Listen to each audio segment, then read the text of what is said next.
वर्णिवेशरमणीयदर्शनं मन्दहासरुचिरां ननाम्बुजं पूजितं सुरनरोत्तमे मृदा धर्मनन्दन्महं विचिन्तये।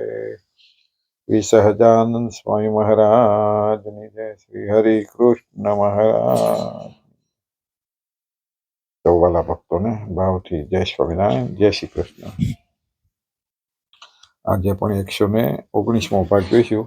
ગઈ વખત 118માં આપણે 195મો શ્લોક પૂરો કર્યો હતો। એમાં સાધુના ધર્મો ચાલતા હતા।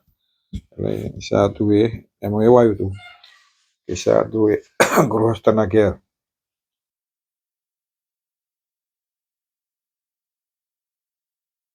પુરુષ પીરસનારો હોય તો ત્યાં જમવા વાંધો નથી, પણ જો સ્ત્રી પીરસનારી હોય તો જવું નહીં। તો પછી કાચું અન્ન લાવીને માગીને પછી પોતે રસોઈ કરીને ભગવાનને થાળ કરીને જમાડીને પછી પોતે જમવું। તો આજે આપણે 196મો શ્લોક જોઈએ।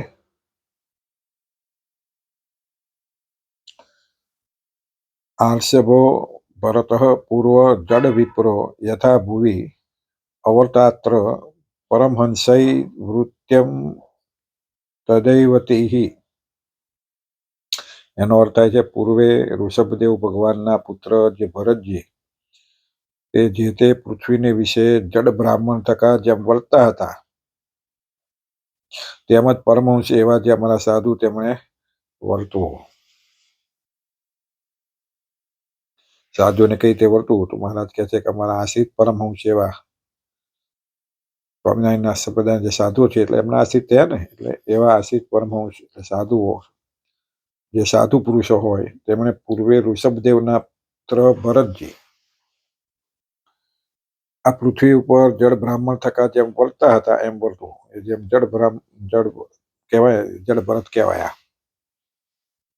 જડ એટલે ગળપણની જેમ એની વર્તણૂક રાખી હતી અને જે રીતે વર્ત્યા હતા એવી રીતે સાધુ પુરુષોએ વર્તવું। એટલે અહીંયા સતાનંદ સ્વામી એનો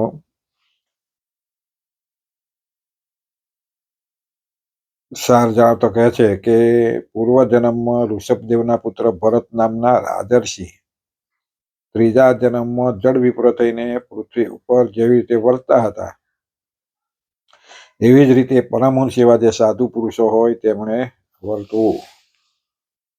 સ્વામી કહે છે પૂર્વે જે ભરત થઈ ગયા, શાસ્ત્રમાં પુરાણોમાં વાત છે એની, રાજર્ષિ હતા અને પોતે ત્રીજા જન્મમાં પછી જન્મ લઈને જડ ભરત થયા। એ આપણે વતનામૃતમાં પણ મહારાજે એના વિશે લખ્યું છે કે જેમ ભરત જડ ભરતનું આખ્યાન ચમત્કારી છે એમ કહ્યું છે। કારણ કે જે પૂર્વે રાજર્ષિ ભરતજી થઈ ગયા નામ ઉપરથી ભારત દેશ નામ પડ્યું અને એ ભરત રાજા આખી પૃથ્વીના રાજા હતા, પણ છતાંય જ્યારે વૈરાગ્ય ભગવાનને મેળવવા માટે પોતે ઘર બાર છોડી અને જંગલમાં વસ્યા, તો જઈને તપ ભગવાનની આરાધના કરવા લાગ્યા। પણ ત્યાં કંઈક એમને ખલેલ પહોંચી, પોતે છોડીને ગયા હતા છતાં મૃગલીના બચ્ચામાં એમને પ્રીત થઈ। છેલ્લે પોતાનો અંતકાળ સમય આવ્યો તો મૃગલીના મોહિત થવાથી એમને ફરી મૃગલીનો બીજો જન્મ લેવો પડ્યો। મૃગલીના જન્મમાં એમને પણ ખ્યાલ હતો એટલે એ પ્રાયચિત રૂપે એ જન્મમાં પણ એમણે તપ જ કર્યો અથવા તો કંઈ ખાધું નહીં। પોતાનો શરીરનો જ્યારે અંત આવ્યો અને ત્રીજો જન્મ જ્યારે લેવો પડ્યો ત્યારે ફરી પાછા બ્રાહ્મણના ઘેર, અને ભરત નામ હતું, અને પછી જાણતા હતા, પોતાને ખ્યાલ હતો કે મારે આ ત્રીજો જન્મ મોક્ષ કરવા માટે નીકળેલા અને એ જ જન્મમાં મોક્ષ થઈ જાત, પણ એક સામાન્ય દયાએ કરી આ મૃગલીમાં હેત થયું, એથી એમને ત્રીજો જન્મ લેવો પડ્યો। એટલે ત્યાર પછી એમણે પોતાનું નાનપણથી જ પોતાનું વર્તન ગરડા હોય એવું રાખ્યું। એટલે કોઈના પ્રેમ ના થાય, કોઈ એમનામાં પ્રેમ ના કરે, એ રીતે વર્તી અને એ જે તે વર્ત્યા એની વાત અહીં આગળ સીધી વાત કહે છે કે એ રીતે વર્તતા હતા એવી રીતે વર્તું. એટલે શું કહે છે આપણે આગળ જોઈએ.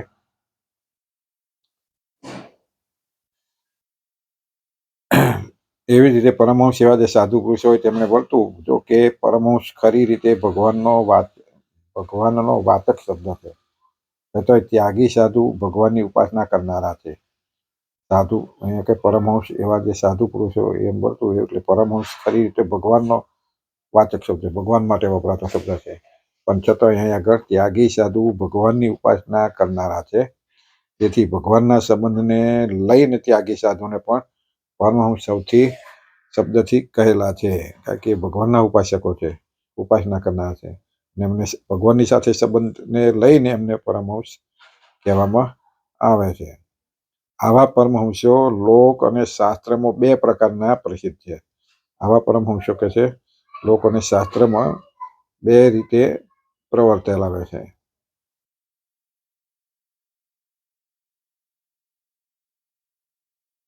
એક અલિંગ પરમહંસો અને બીજા અવધૂત લિંગ પરમહંસો. તેમાં અલિંગ પરમહંસો સુખદેવજી આદિકની પેઠે મોટે ભાગે દિગંબર હોય છે. સુખદેવજી દિગંબર હતા એમ એવા જે અવધૂત લિંગ પરમહંસો છે તેમાં અલિંગ પરમહંસો સુખદેવજી આદિકની પેઠે અવધૂત સ્વરૂપમાં દિગંબર સ્વરૂપે છે. અને અવધૂત લિંગ જે પરમહંસો જળભરતજી શ્રીદામા આદિકની પેઠે વલ્કલાદિકના ફાટેલા તૂટેલા વસ્ત્રો ધારણ કરનારા હોય છે. અને જે અવધૂત લિંગ પરમહંસો છે એ જળભરત શ્રીદામા આદિક જે વલ્કલ વસ્ત્રો, પાટલા તૂટલા વસ્ત્રો પહેરી અને એને ધારણ કરે છે. એવી રીતે સીદામાં અવધૂત લિંગ પરમહંસ હતા. ભાગવતમાં સીદામાનો અવધૂત શબ્દથી સંબોધાયેલા છે. એક વખત સીદામાને અતિ દરિદ્રપણું આવેલું હતું. પેટમાં ખાવા અન્ન પણ કોઈ મળે નહીં, પહેરવા વસ્ત્ર પણ મળે નહીં. તેથી એક વખતે તેના પત્નીએ સીદામાને કહ્યું કે હે પતિદેવ, તમે જ્યારે ભણતા હતા ત્યારે તમારા મિત્ર શ્રી કૃષ્ણની સાથે તમે રહેલા હતા. એ શ્રી કૃષ્ણ અત્યારે તો દ્વારકાના રાજા થઈને બેઠા છે, માટે એની પાસે તમે જાઓ અને એ તમને કોઈ થોડું ઘણું અન્ન આપશે. સીદામા એટલે ભગવાનના સખા મિત્ર જ્યારે ભણતા ત્યારે સાથે ભણેલા અને પછી છૂટા પડ્યા ત્યારે કૃષ્ણ એ દ્વારકાના રાજા હતા અને સીદામા પોરબંદરમાં રહેતા અને ગરીબ બ્રાહ્મણ તરીકે આયાચી વૃત્તિથી પોતાનું ગુજરાન ચલાવતા. જે કંઈક મળ્યું એને ચલાવતા. એટલે ઘણી એટલું બધું એમની છોકરા પણ 6-7 છોકરા હતા. કુટુંબ પરિવાર ચલાવવું અઘરું હતું. એટલે ખાવાનું પણ ઘણી વખત 2-3 દાડાના ઉપવાસ પણ થઈ જતા. એટલે એક વર્ષ એમના પત્નીએ એમને કહ્યું કે તમારા મિત્ર એવા શ્રી કૃષ્ણ એ દ્વારકાના રાજા છે, તો એમની પાસે કંઈક જાઓ તો તમને આપે તો આપણું દુઃખ દૂર થાય. અને થોડું ઘણું આપશે. હવે સીદામાની જવાની ઈચ્છા તો નહોતી, પરંતુ પત્નીના બહુ આગ્રહથી જવાની તૈયારી કરી. જવાની તૈયારી નહોતી, પણ પત્નીએ બહુ આગ્રહ કર્યો, સમજાયા એટલે પછી જવાનું વિચાર્યું. અને પત્નીએ શ્રી કૃષ્ણને ભેટ અર્પણ કરવા માટે ઘરમાં તો કોઈ હતું નહીં. તેથી આડોશ પાડોશથી 2-3 મુઠ્ઠી જેટલા તાંદૂળ લાવીને એક ફાટેલા વસ્ત્રમાં બાંધી આપ્યા. કારણ કે સુદામાની સ્થિતિ એવી હતી ને, ફાટલા તૂટલા વસ્ત્રો, છોકરાને પણ પૂરા કપડો પહેરવા મળે નહીં. એમના પત્ની પણ એવા ફાટેલા કપડોથી ચલાવી લેતા સાધીને. એટલે એમણે ઘરમાં તો કોઈ સૂર હતું નહીં. એટલે આજુબાજુ પડોશમાં થોડા ઘણા તાંદૂળ મળ્યા. તાંદૂળ એટલે પૌવા. તો એક ફાટલી રૂમાલ જેવા કકડામાં એમને બાંધી આપ્યા. અને પછી તે લઈને સુદામા દ્વારકા પહોંચ્યા.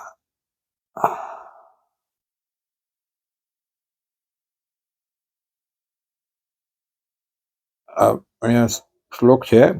અંતઃપુરજનો દ્રષ્ટવા કૃષ્ણે નામ કીર્તિના વિસ્મિતો અભૂત અતિપ્રીત્યા અવધૂતમ સમાજિતમ કિમનેન કૃતમ પુણ્યમ અવધેતેન ભિક્ષુણા ઇતિ. એટલે કે દ્વારકાની અંદર અંતઃપુરમાં ભગવાન શ્રી કૃષ્ણે અવધૂત એવા સીતામાનું પ્રેમથી સન્માન કરેલું છે અને સીતામાનો હસ્ત પકડીને પોતાના સિંહાસન ઉપર બેસાડેલા છે. અવધૂત એવા વધારે ગયા તો દ્વારકાના દરવાજે ગયા તો દરવાજાને એક તો એમને પેસવા પણ દીધા નહીં. આપણે બધા જાણીએ છીએ એમની વાર્તા, બધા મિત્રો જાણીએ છીએ એટલે આપણે ચર્ચા કરતા નથી. પણ જ્યારે ભગવાનને કહેવામાં આવ્યું ત્યારે ભગવાન દોડતા આવીને એમનું સ્વાગત કર્યું ને ઘેર લઈ ગયા અને એમનું સારી રીતે સ્વાગત કર્યું. એમને નવડાયા ધોવડાયા, કપડાં વસ્ત્રો બદલાયા અને સીતામાના હસ્તે પકડીને પોતાના સિંહાસન પણ બેસાડ્યા એમને. તે સમયે અંતઃપુરના જનો આ જોઈને આશ્ચર્ય પામી ગયા કે આ અવધૂત ભિક્ષુએ એમાં શું પુણ્ય કર્યું છે જેથી સાક્ષાત શ્રી કૃષ્ણે તેનું સન્માન કર્યું. થાય ને, આવું ફાટલા ટોટલા કપડાં, ગરીબ શરીર પણ એવું દુબળું. એટલે બધા જોઈને અંતઃપુરમાં એમને રાણીઓ અથવા બીજા જે બધા હશે એમને જોઈને એમ થયું કે આ ગરીબે, આ બ્રાહ્મણે અથવા તો વ્યક્તિએ એવું શું પુણ્ય કર્યું છે કે શ્રી કૃષ્ણ ભગવાને આવું એમનું સ્વાગત કર્યું. કારણ કે દોડ્યા પોતે ચંપલા વગર, દોડતા જાય પડી જાય છતાં ઊભા થઈને પાછા એના લેવા દોટ મળતા. કેટલું એ છે એમ બધા વિચારે ને. એટલે એવું વિચાર્યું કે જેથી સાક્ષાત શ્રી કૃષ્ણે એમનું સન્માન કર્યું. કે છે અહીં સીતામાને અવધૂત ભિક્ષુ તરીકે સંબોધેલા છે, માટે સીતામાને અવધૂત લિંગ પરમહંસ કહેલા છે. અને એટલા માટે અહીં આગળ એમને અવધૂત શબ્દથી સમજેલા છે શાસ્ત્રમાં, એટલે એમને અવધૂત લિંગ પરમહંસ કહેલા છે. વળી જળ ભરતનો પણ ભાગવતની અંદર અવધૂત વેશ પ્રતિપાદન કરેલો છે.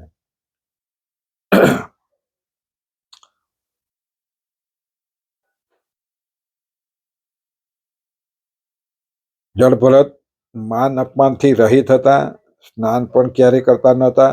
તેથી તેના શરીર ઉપર મેલ જામી ગયો હતો અને રાખથી ઢંકાયેલા અગ્નિની પેઠે તેનું ભ્રમતેજ ઢંકાઈ ગયું હતું. કારણ કે ભ્રમતેજ એટલું બધું આગળના જન્મોથી એમને તપ કરેલું હતું. પણ પોતે આ જન્મમાં જાણતા હોવાથી પોતે જડની જેમ વર્ત્યા. એટલે ફાટેલા તૂટલા કપડાં પહેરે, નાહી નહીં, ધોવે નહીં, જડ મેલ પડે તો ચોંટી ગયેલો, શરીર પણ દુર્ગંધ મારતું હોય. પણ એટલે એના કારણે પોતાને અગ્નિ પેઠે ચમકતું એમનું જે તેજ, ભ્રમતેજ એ ઢંકાઈ ગયું, કોઈ ખબર ના પડી એની. મલિન એક વસ્ત્રથી કેરને ઢોકેલી હતી અને તેની યજ્ઞોપવિત પણ અતિ કાળી પડી ગયેલી હતી. નાતા ધોતા નતા એટલે યજ્ઞોપવિતનું જે વધેલી એ પણ કાળી દોરી થઈ ગઈ હોય ને, યજ્ઞોપવિત જે દોરી હોય એની એ કાળી પડી ગઈ હોય. ખાલી કેર ઉપર એક સામાન્ય કપડું બોધી રાખતા, એટલે નીચેનો ભાગ થોડો ઢોકેલો રાખતા. તેથી અજ્ઞાની મનુષ્યો આ કોઈ તુચ્છ બ્રાહ્મણ છે એમ માનીને તેનો તિરસ્કાર કરતા. એટલે જ્યાં જતા શું બધા છોકરા હોય તો ઢેકારા મારે, કિલકારીઓ પાડે, આવું બધું કરે, ધૂળ ફેંકે. મોટા વ્યક્તિ હોય તો તિરસ્કાર કે કેવો ગંદો, કેવો મેલો છે, આવું વિચાર થાય. એટલે તિરસ્કાર કરતા બધા. પરંતુ જળ ભરત તો તેની પરવા નહીં કરીને ઈચ્છા અનુસાર વિચરણ કરતા હતા. અને જળ ભરત આવું કરતા તો એની કોઈ પરવા કરતા નહીં અને પોતાની ઈચ્છા આવે મુજબ એનું વિચરણ કરતા, જતા આવતા. અને જેવું તેવું અન્ન અમૃતની સમાન માનીને જમી જતા હતા. જે કંઈક મળ્યું, ભૂખ્યા મળ્યામાં તો ભૂખ્યા પણ રહેતા, જે મળ્યું જેવું તેવું અન્ન એ પણ અમૃત સમાન માની અને જમી લેતા. આ રીતે માન અપમાનથી રહિત થઈને વિચારતા હતા. અને એ સમયમાં એકવાર સૌવીર દેશના રહુગણ રાજા પાલખી ઉપર બેસીને કપિલ ભગવાનના દર્શન કરવા જઈ રહ્યા હતા. અને તે ફરી જંગલમાં બધે ફરતા હોય તો સૌવીર દેશના રાજા રહુગણ પાલખીમાં પોતાને દેખાતો તો એવા મોટા સાધનો નહીં, એટલે પાલખી હોય, ઘોડા હોય, રથ હોય, પાલખીમાં બેહાડીને એના જે ચાર ખૂણા પર ચારથી ઉંચકીને જતા હોય એ તે પાલખીમાં જતા હતા. કઈ આગળ તો કપિલ મુનિના આશ્રમ, એટલે ગંગાસાગર જે આપણે કહીએ ત્યાં આગળ લઈને જતા હતા. ત્યારે ઇક્ષુમતી નદીના કિનારે પાલખી પહોંચી ત્યારે પાલખીનો ઉપાડનારો એક બીમાર પડી ગયો. પછી એ રીતે જતા હશે કે ઇક્ષુ નદી નામની છે, ઇક્ષુમતી નદી, એના કિનારે પહોંચ્યા ત્યારે 4 જણમાં એક ઉપાડનારો વ્યક્તિ બીમાર પડી ગયો. તેથી પાલખીમાં જોડવા માટે બીજી કોઈ એક વ્યક્તિની શોધ ચાલી રહી હતી કે ભાઈ કોઈકને શોધી લાવો. એટલે પેલા બહાર શોધવાની કે જે મળે ને શોધી લાવ. તો એ સમયે દૈવ ઈચ્છાથી જડ ભરતજી મળી ગયા અને તે બધા જડ ભરત ફરતા હતા એ હાથમાં આવી ગયા. તેને પકડીને પાલખીમાં જોડી દીધા અને પછી એને પાલખી ઉપાડવા એને જોડી લીધા. ભરતજી પણ ચૂપચાપ પાલખીને ઉપાડીને ચાલવા લાગ્યા, પણ એ કઈ કશું બોલતા નતા, કારણ કે પોતાનું વર્તન એવું હતું. એટલે એ પોતે પાલખી ઉપાડીને એ પણ જોડે ચાલવા લાગ્યા. પણ કોઈ કીડી મકોડી પગ નીચે આવી ન જાય તેના ભયથી નીચે દ્રષ્ટિ રાખીને ચાલતા અને જ્યારે કોઈ જંતુ આવે ત્યારે કૂદકો મારતા હતા. તેથી પાલખી ઊંચી નીચે થવા લાગી. તેથી રઘુગુણ રાજા જડ ભરત વ્યંગ વચનો કહેવા લાગ્યા. આખે પછી જડ ભરતો ચાલતા કીડી મકોડી પગ નીચે ના આવે એટલે હિંસા ન થાય એટલા માટે નીચે જોઈને ચાલે. તો જ્યારે એવું દેખાય તો કૂદકો મારે, કૂદકો પગ પાછો મારી લે એટલે પાલખી હાલે ને. કાંઈક પેલા 3 સીધા હતા, પેલા કૂદકા મારે એટલે પાલખી અલગ ડોલક થાય. એને ઉપર કંઈક કદાચ 17 હોય તો પણ માથામાં વાગે પણ ખરું. એટલે રાજા વ્યંગ વચનો એટલે વ્યંગ એટલે એવા વચનો કે ખોટા લાગે એવા વચનો બોલે. બહુ દુઃખની વાત એ છે કે લાંબા સમયથી તું એકલો જ પાલખી ઉપાડીને ચાલે છે, થાકી ગયો હોય એમ જણાય છે અને તારું શરીર પણ બહુ દુબળું છે. આ રીતે અનેક વ્યંગ વચનો રાહુગણ રાજાએ ભરતજીને કહ્યા. એટલે કે ધિક્કાર છે કે આટલા બધા પાલખી લઈને ચાલે છે 4 જણા, એમાં તું લાંબા અંતરથી ચાલું છું એટલે થાકી ગયો લાગો છો. કારણ કે એને તો હમણાં જ જોડ્યો હતો ને પાલખીમાં, પણ છતાં શું કહે કે તું જ જોઈને બધું ભાર લઈને ચાલતો હોય અથવા તો ઘણા સમયથી તું ચાલતો હોય લઈને અને થાકી ગયો છું, તારું શરીર પણ દુબળું પાતળું છે. આવા વ્યંગ વચનો બોલે ને. આ રીતે અનેક વ્યંગ વચનો રઘુગુણ રાજાએ ભરતજીને કહ્યા, છતાંય પણ ભરતજી પૂર્વની પેઠે ચૂપચાપ પાલખી ઉઠાવીને ચાલ્યા જતા હતા. આવું ગમે તે કહે પણ છતાં બોલે નહીં, ચાલે નહીં, ને પાલખી લઈને ચાલતા. પાછું કીડી મકોડી બોલતા રહેતા હોય તોય પાછું કૂદકો મારે એટલે પાલખી હાલે જ. ભરતજીને જરા પણ અપમાન લાગતું નહોતું. એમને પોતાને, કારણ કે પોતે ભ્રષ્ટ તેને પામેલા આત્મ સ્વરૂપે વર્તા હતા. એટલે કોઈ આપણને મારે ગાળો દે કઈ મને તો લાગતું જ નથી એવા ભાવથી. એટલે ભરતજીને ખોટું પણ લાગતું નહોતું, અપમાન પણ લાગતું હતું, કારણ કે તે તો શરીરથી પર વર્તા હતા, આત્મસત્તા રૂપે. શરીર જ નથી એવી સ્થિતિ હતી. તેથી રઘુગણ રાજા ક્રોધથી ભભૂકીને ફરી કહેવા લાગ્યા કે અરે તું જીવતો છે કે મરેલો છે? આ રીતે અનેક અપમાનના વચનોથી ભરતજીનો તિરસ્કાર કર્યા છતાંય ભરતજી તો હસતા હસતા રઘુગણ રાજાને કહેવા લાગ્યા, આવું તિરસ્કાર ભાઈ, આ તો થોડોક 2-3 વાક્યો લખ્યો પણ ચાલતો ગાળો દીધી હોય અથવા કંઈક એથી ભારે વચનો કયા હોય એ શાસ્ત્રમાં લખ્યા પણ ના હોય. એટલે તોય ભરતજી તો શાંતિથી ચાલતા હતા, હસતા હતા, ચાલતા હતા. પછી હસતા હસતા રાજાને કહેવા લાગ્યા કે રાજન, તમે જે કહ્યું ને એ સાચું જ કહેલું છે અને એ બધું શરીરને લાગુ પડે છે. તમે કે મરેલો ચાલે છે ને, કીધું મરેલો એમ ચાલે, મરદું જીવતો છે કે મરેલો છું એમ? કે તમારી વાત સાચી જ છે, કારણ કે એ બધું એ પાછા આ જે શબ્દો કોને લાગુ પડે? શરીર. અને ભરતજી કેવા હતા? શરીરથી પર વર્તા હતા, પોતાના પોતા રૂપે નહીં પણ આત્મસત્તા રૂપે વર્તા હતા, શરીર રૂપે વર્તા નતા. એટલે કે છે એ તો શરીરને લાગુ પડે. આત્મા તો બધા ધર્મોથી પર છે.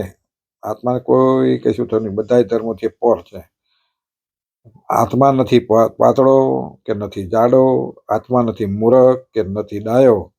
આ રીતે અનેક જાતના તત્વ ઉપદેશના વચનો કહી જડ ભરતજી તો મૌન થઈ ગયા. પછી એવા વચનો બોલ્યા તત્વ ઉપદેશના, તો રાજાને સ્પર્શી ગયા કે આત્મા તો મરતો નથી, જન્મતો નથી, જાડો નથી, પાતળો નથી મૂર્ખ કે નથી ડાયો. આવા ઘણા બધા વચનો મર્મભેદક તત્વ ઉપદેશક વાળા વાક્યો કહ્યા અને પછી બંધ થઈ ગયા. તે સમયે રઘુગુણ રાજા તો સર્વે હૃદયની ગ્રંથિઓને છેદી નાખનારું ભરતજીનું વચન સાંભળી તત્કાળ જ પાલખી ઉપરથી નીચે ઉતરી પડ્યા અને એમને અસર કરી ગયા વાક્યો. એટલે ભરતને પાલખી ઉભા રાખી અને પોતે રઘુગણ રાજા પાલખીથી નીચે ઉતરી ગયા અને ભરતજીના ચરણ પકડીને પ્રાર્થના કરવા લાગ્યા. ઓળખી ગયા રાજા, કે પાછા શિક્ષા પણ કરે પણ એ ઓળખી ગયા કે આ સામાન્ય પુરુષ નથી. કસ્ત્વમ નિગુઢસ્ય ઋષિ દ્વિજાનામ बिभर्षि सूत्रम कतमोवधूत इति। हे देव, બ્રાહ્મણોનું ચિહ્ન જે યજ્ઞોપવિત ધારણ કરનારા આપ કોણ ગુપ્ત વિશે વિચરણ કરી રહ્યા છો? હે ભગવાન, હે બ્રાહ્મણ, આપ, હે દેવ, તમે કોઈક દેવ છો. બ્રાહ્મણનું ચિહ્ન, કારણ કે જનોઈ પહેરેલી હતી, એટલે કે જનોઈનું ચિહ્ન યજ્ઞોપવિત ધારણ કરનાર આપ કોણ ગુપ્ત વિશે વિચરણ કરે? કોઈક ગુપ્ત છો, કોઈક દેવ છો, કોણ છો એ કહો મને. અને દત્તાત્રેયની મધ્યે આપ કયા અવધૂત છો? દત્તાત્રેય તે પહેલાના થઈ ગયેલા છે, એટલે કે દત્તાત્રેય જેવા અવધૂતો છે એમાંના તમે કોણ છો? એ સમયે જડ ભરતજી ફરી વાર તત્વજ્ઞાનનો ઉપદેશ કરેલો છે. તે સમયે ફરી પાછો તત્વજ્ઞાનનો ઉપદેશ રાજાને કર્યો છે. રઘુકુળ રાજાએ તત્વજ્ઞાનને સાંભળીને અભિમાનથી રહિત થયા છે અને જડ ભરતને નમસ્કાર કરેલા છે. પછી પગે લાગ્યા ફરી, કારણ કે આ સતો વાક્યો બીજા સામાન્ય ના હોય એટલે એમને ઓળખાણ થઈ ગઈ, કોઈ સામાન્ય પુરુષ નથી. એટલે એમણે ફરી પાછા ભરતજીને પગે લાગ્યા અને કહ્યું, નમો અવધૂત દ્વિજ બંધુ લિગ્નિ ગુડ નિત્યા નું ભવાય તુભ્યમ ઇતિ. હે અવધૂત, તુચ્છ બ્રાહ્મણ જેવો વેશ ધારણ કરીને ઢોકી રાખેલો છે. અવધૂત એટલે પરમ ભરતજીને કહે છે કે તુચ્છ બ્રાહ્મણ જેવો વેશ ધારણ કરી અને ઢાંકી રાખેલો છે. આત્મા પરમાત્માનો અનુભવ જેમણે એવા આપને હું નમસ્કાર કરું છું.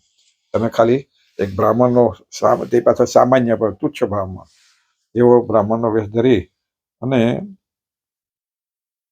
પોતાને ઢોકી રાખ્યા છે. અને આત્મા પરમાત્માનો અનુભવ જેમણે એવા આપને હું નમસ્કાર કરું. તમે આત્મા અને પરમાત્માનો અનુભવ કરેલો હોય એવું લાગે છે.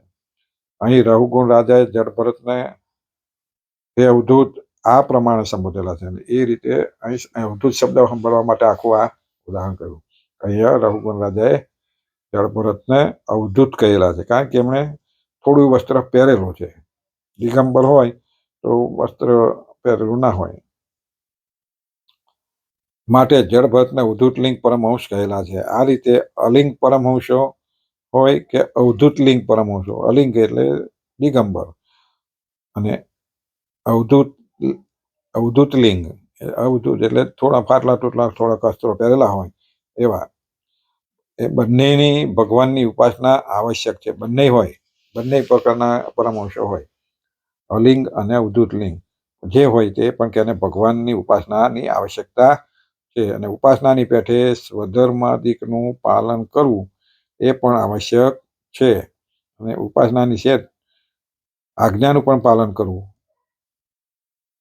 ઉપાસનાની પેઠે સ્વધર્માદિકનું પાલન કરવું, સ્વધર્મો પણ પાળવા એ પણ આવશ્યક છે. આ પ્રમાણે બે પ્રકારના પરમહંસોને મધ્યે ભાગવત અવધૂત લિંગ પરમહંસ જે ભરતજી, તેના વૃત્તાંતને સાધુ પુરુષો હોય તેમણે અનુસરવું. એટલે જે ભાગવત અવધૂત લિંગ પરમહંસ જે ભરતજી છે કે એના વૃત્તાંત સાધુ પુરુષ હોય તેમણે અનુસરવું. એમણે જે પોતાનું વૃત્તાંત લખાયેલું શાસ્ત્રોમાં એ રીતે આ પરમહંસ અથવા અમારા સાધુએ એ રીતે પ્રમાણે વર્તવું. જળપદ એટલે કે મોહ માયા ટૂંકમાં રાખવી નહીં, એમ કહેવામાં કે આત્મસત્તા પે રહીને ભગવાનની ઉપાસના કરવી. અર્થાત જડ ભરતજી જેવી રીતે માન અપમાનથી રહિત થઈને વર્તતા હતા, એવી જ રીતે સાધુ પુરુષો હોય તેમણે પણ માન અપમાનની રહિત થઈને આ પૃથ્વી પર વર્તવું, આવો ભાવ છે. કે જડ ભરત જેમ કોઈ એમને માન અપમાન જેવું લાગતું હતું, રઘુગણે ઘણા વાક્યો કહ્યા છતાંય પોતાને ખોટું લાગ્યું નતું. છેલ્લી વાર એમને કહ્યું, પણ એ કોઈ ક્રોધથી કે નથી કહ્યું, પણ રાજાને જ્ઞાન આપવા માટે એવા શબ્દો વાપર્યા છે. રાજા ઓળખી ગયા કે તમારા સાધુ પુરુષોએ માન અપમાનથી રહિત, કોઈ માન કરે કોઈ અપમાન કરે. આપણા પરમહંસોએ કેટલાય સ્થળોએ એમનું માન અપમાન થતું, છતાં એ સહન કરી અને પોતે વિચરણ કરતા. કેટલી જગ્યાએ માર ખાધા હોય, કેટલી જગ્યાએ ખાવાનું પણ ન મળ્યું હોય, ગામમાંથી કાઢી મૂકવામાં આવ્યા હોય, વસ્ત્રો ફાડી નાખવામાં આવતા હોય, આવું કંઈ અનેક બનાવો આપણે આગળના શરૂઆતમાં જ્યારે બધા સાધુઓ સંતો બન્યા પરમહંસો ત્યાં આવી દશાથી, પણ કોઈ સંતોએ અથવા એ પરમહંસોએ કોઈનું અપમાન કર્યું નથી, પોતે અપમાન સહન કર્યું પણ બીજા કોઈનું અપમાન કર્યું નથી, અથવા તો એને બને તેમ ભરતજીને જેમ કંઈક બોધ આપવા પ્રયત્ન કરે છે, પણ ક્રોધાયમાન થયા નથી અને પોતે આવા દુઃખો પણ સહન કરી અને એવી રીતે જ વર્ત્યા છે જળભરતની જેમ. એટલે મહારાજે લખ્યું કે અમારા પરમહંસ સાધુઓએ જળભરતની જેમ વર્તવું, માન અપમાન સહન કરી અને પોતે ભગવાનથી વિમુખ થવું નહીં, અથવા પરમહંસોની સ્વભાવ જ એવો હોવો જોઈએ કે કોઈ અપમાન કરે કે ગમે તેમ કહી જાય તો પણ એની અસર થાય નહીં, પોતે આત્મસત્તા રૂપે રહી અને ભગવાનની ઉપાસના કર્યા કરે. માટે પરમહંસોએ જળભરતની જેમ વર્તવું એવું શિક્ષાપત્રીમાં એટલા માટે કહેલું છે. એટલે એનો અર્થ આવો થાય છે, પૃથ્વી ઉપર એમણે આવી રીતે વર્તવું, જળભરતની જેમ માન અપમાન સહન કરી અને ભગવાનને ઓળખાવવા અને પોતાનું જીવન વ્યતીત કરવું એવો ભાવ પ્રગટ થાય છે. આપણે અહીંયા આ ભાગ પૂરો કરીએ. 196મો શ્લોક લીધો. હવે પછીના ભાગમાં આપણે 197મો શ્લોક લઈશું. બધા ભક્તોને ભાવથી જય સ્વામિનારાયણ, જય શ્રી કૃષ્ણ.